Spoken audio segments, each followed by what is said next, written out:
Hi, I'm Dr. Sharon.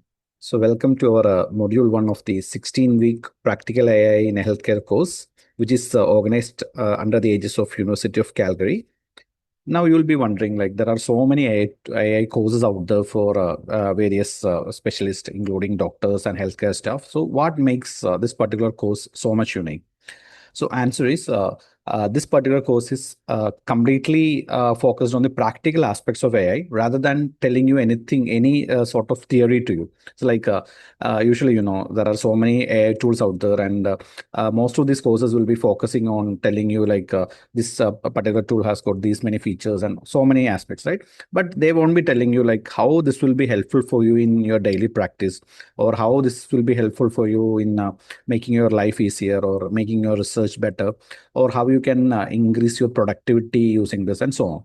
So I'm myself a doctor, and I'm so passionate about different technology, especially building website development. And when AI was introduced for the first time, I was so much like curious about how it will be useful for me as a doctor.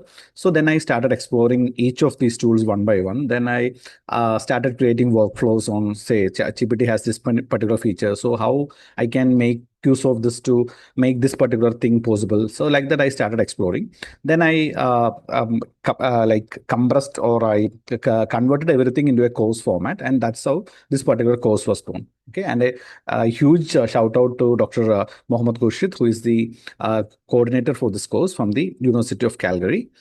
Now, moving forward, so let's have a quick bird's eye look at the history of AI. Okay, even though we know AI since 2022, when ChatGPT was released, and it became it became an instant wonder.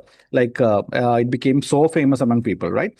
But even before that, to be approximate, 80 years before that, uh, like scientists all around the world, especially those scientists who are involved in the Second World War, they started their works on neural networks, or the initial concepts of something similar to an artificial intelligence. Okay, that time the primary objective was to create a tool which can decode the enemy encrypted messages.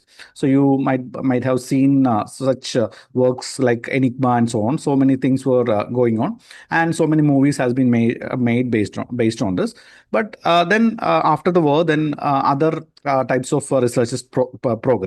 But things took a very drastic turn in 2020, when scientists developed a technology which was the earliest, which was one of the best version of artificial intelligence model made till that day, and it was able to pass something called a Turing test. Okay, now you will be wondering like what exactly is this Turing test? Okay, so Turing test is really interesting.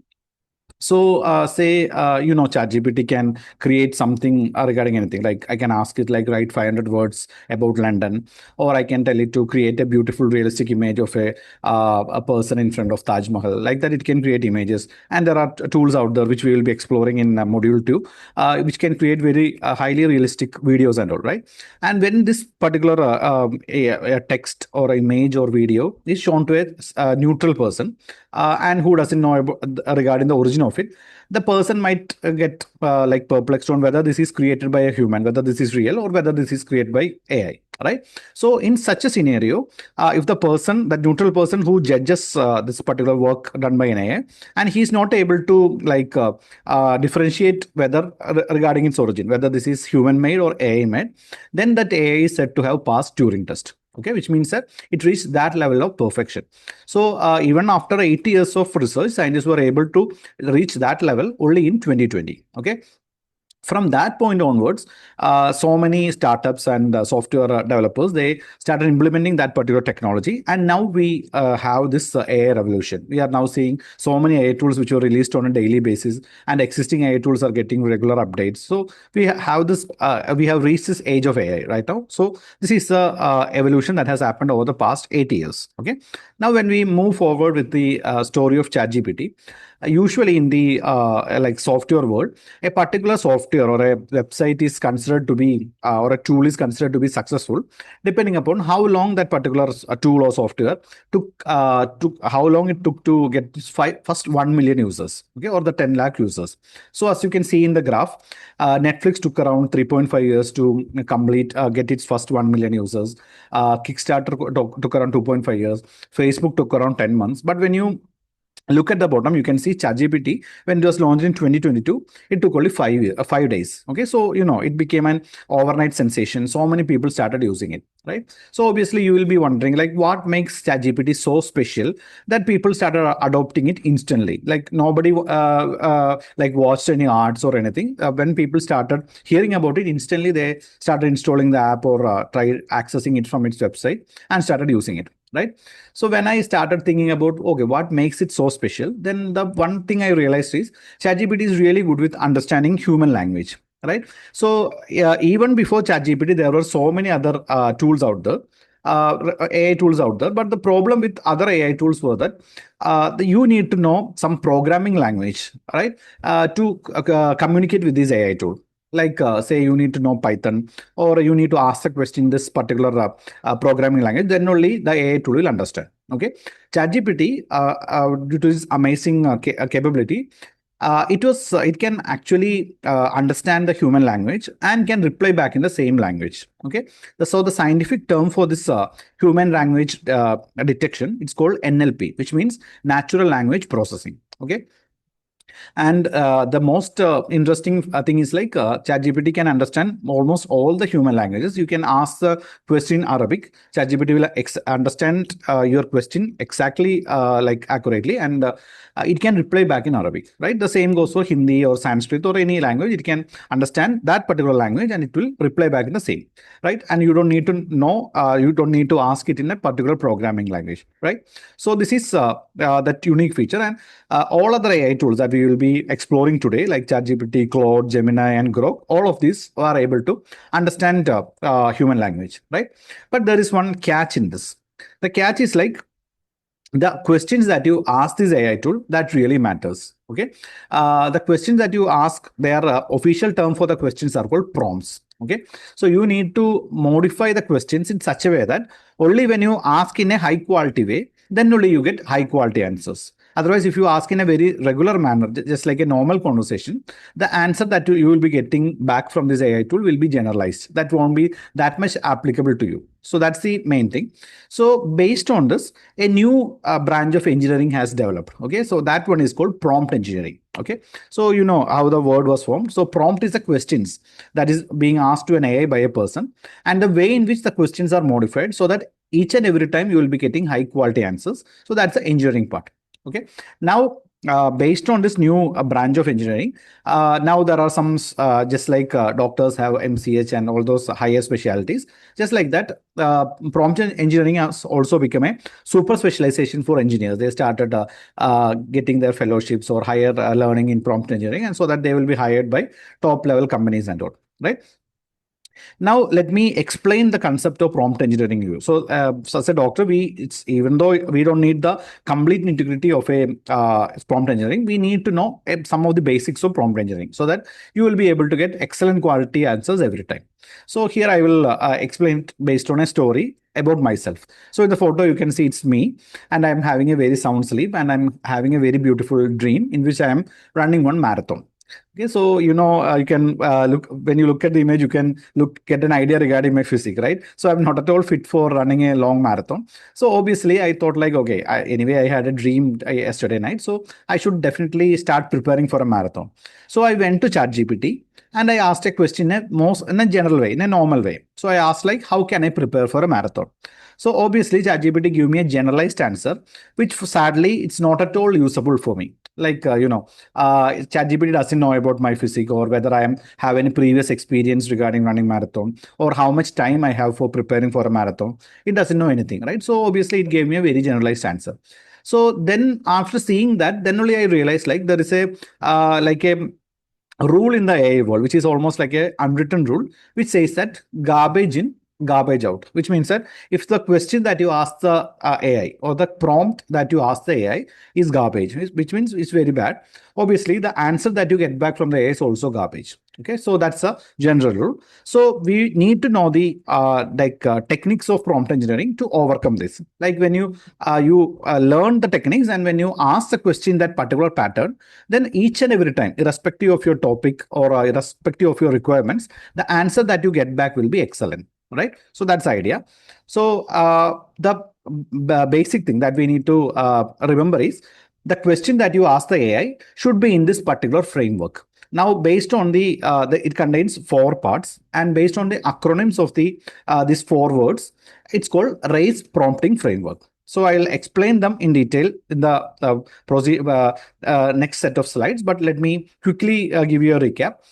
So R stands for role, which means that we need to tell AI to take the role of a person who is excellent in giving you advice regarding that. Right. After that, we need to ask. Our question also contains a part in which we need to specifically tell what exactly you want the AI to do. Next, you need to tell more about yourself or your backstory. That is the context part. And finally, you need to specifically mention like how exactly you want the answer, whether it should be a table format, whether it should be exported as a PDF or a Word file, and so on. Right. So I'll explain it in detail. So now you might be familiar with this like famous character in Puranas or in the ancient Indian legends, like epic called Ramayana. So in this particular story, this particular person is the villain character. So his name is called Ravana, and he's supposed to have 10 heads. So he was considered like he's 10 times capable of thinking, and he can think multiple things at the same time, and so on. Okay, so that's a legend. Now, just like our Ravana, ChatGPT or any AI tool that you are learning today, so they also has got multiple heads. But instead of 10 heads of Ravana, our ChatGPT has got almost 1,000 heads, and each head is good at something. Okay, so as you can see here, there is a head that is really good with financial analysis. There is one head who is really good with writing you creative like stories, novels, and all. There is one that is specifically for research, and there is one for life coach for giving you travel guidance and so on. So the basic idea is, depending on what exactly you want the AI to do, think about the person who will be the most qualified to give you advice on that. Then the first sentence in your prompt should be telling ChatGPT to assume the role of that person. Okay. For example, say you have a questionnaire with you, which you want to conduct a research on, and you want to translate into Arabic. Right. So you will attach it to ChatGPT, and you can simply tell like convert this questionnaire from English to Arabic. So obviously ChatGPT will convert it. Now the problem is the quality may not be that great. It's like it will use Arabic terms, but they won't be the most suitable like translation for that particular amount of text. Right. So instead of that, you can think of a person, a professional who will be using Arabic on a daily basis as part of his or her work.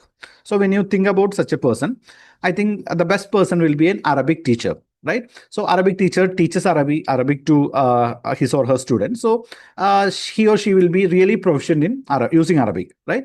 So instead of simply asking ChatGPT like to translate this attached English questionnaire from English to Arabic, instead of this particular sentence, there should be a preceding sentence which should tell like, assume that you are an Arabic teacher, then translate this questionnaire from English to Arabic. So if you add it in such a way, then what happened is ChatGPT instantly will assume the role of an Arabic teacher. Its entire vocabulary will be of high quality. Then using this high quality knowledge, because its Arabic head has got activated, then it do the translation. And when you compare the first translation, which was created based on your garbage prompt, and this particular translation that you have activated using the Arabic head of ChatGPT, there will be a huge difference in quality. Okay, so that's the idea. Now, in my original dream, my dream was to run for a marathon, right? So I was going to ChatGPT to get advice on that, right? So I will be need to activate a head. So what I've done is like I went to ChatGPT, as you can see in the image. I told ChatGPT to assume the role of a sports coach. So obviously you can, my desire is to run for a marathon. So a sports coach will be the best person who is professionally competent enough to give me marathon training advices, right?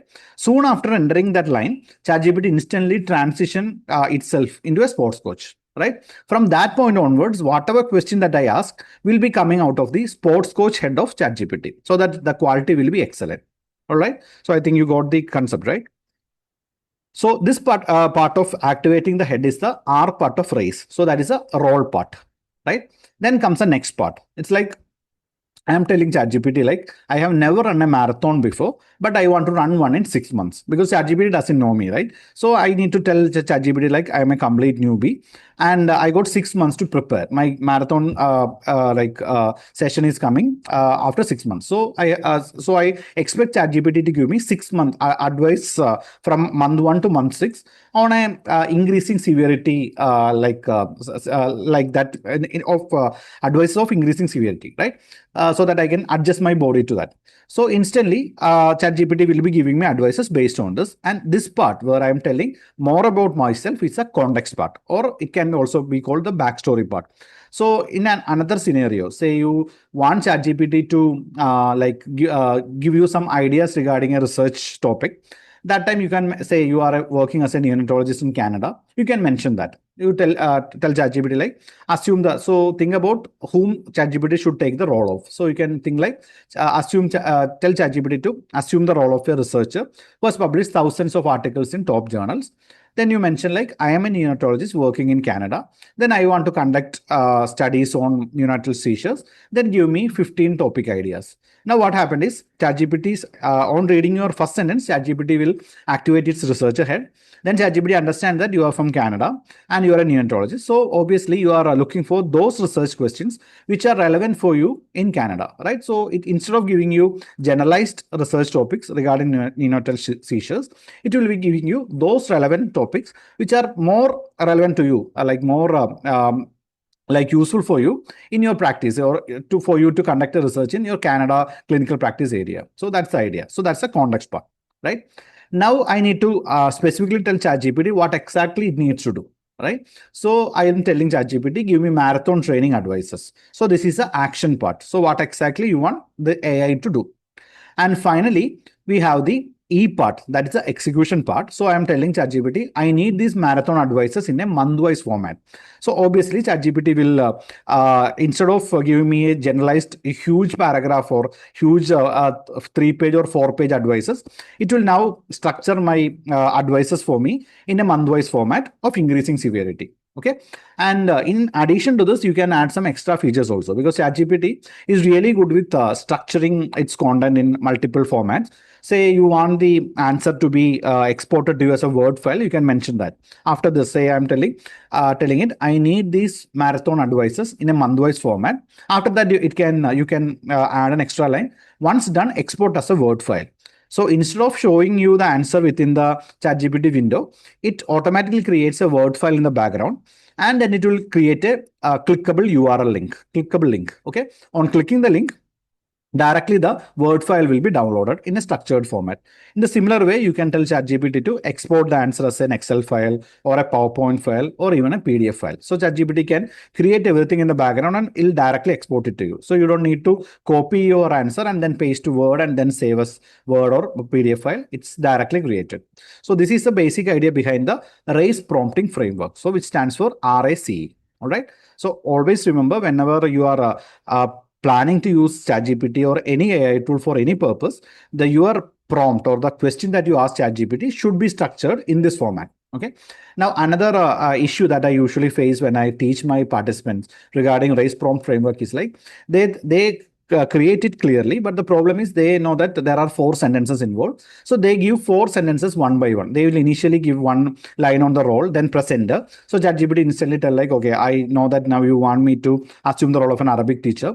Then it will wait you for your next command. Then you enter action, then context and execute. So they do it in a 4 steps manner, but actually it's no need to give it in 4 steps. You can incorporate everything as a single paragraph or a single set of instructions which contains 4 lines, and it can be runs simultaneously. You don't need to give it 4 steps. All right. So you'll get it more idea regarding this in the further as we go through this course. Now we'll see the original one. Or my original one was requirement prompt was, how can I prepare for a marathon, right?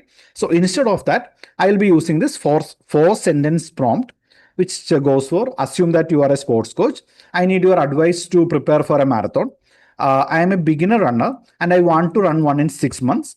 Give me the advice in a month-wise tabular format with actionable insights. Okay, so this should be the best prompt in the scenario rather than giving a generalized prompt like how can I prepare for a marathon. So I think you got a clear idea regarding how exactly you should structure a prompt, right? Now we are about to see a set of AI tools under module 1. I love to call these AI tools as jack of all trades. Why I'm calling them? Because these tools are really capable of doing so many things. It can be anything from creating a 500 words regarding Olympics, from even creating codes for launching a rocket. So that's the huge span of capabilities that these tools can do. But the problem is for all these tools, they are not customized for anything. It's like the quality of the answers and the way in which it gives you the answer is completely depending on how you are giving the prompt, right? And these tools are not trained on doing any particular this thing. Like say you are giving one like histological image, and then you are telling it to try to understand the pattern and tell me the diagnosis of this particular histological slide. Then it can give you an answer, but there may be like 85 to 90% accuracy, but still 10% chance that it will be wrong. So but there are other tools out there which are called specialist tools, where they are trained on this particular set of data. They are trained on one particular set of data, like histological reading or any such sort of things, and they will be able to deliver it with 99.99% accuracy. So such tools are also there. But the ones that we are planning to learn in module 1, they are can do so many set of like activities, but they are not master of any particular thing, right? So the tools under this category are: one is ChatGPT, the second is Grok, the third is Gemini, and the fourth is Claude. Okay, so I'm sure that you are familiar with ChatGPT. Some of you might already tried Gemini, but maybe Grok and Claude will be new to you, right?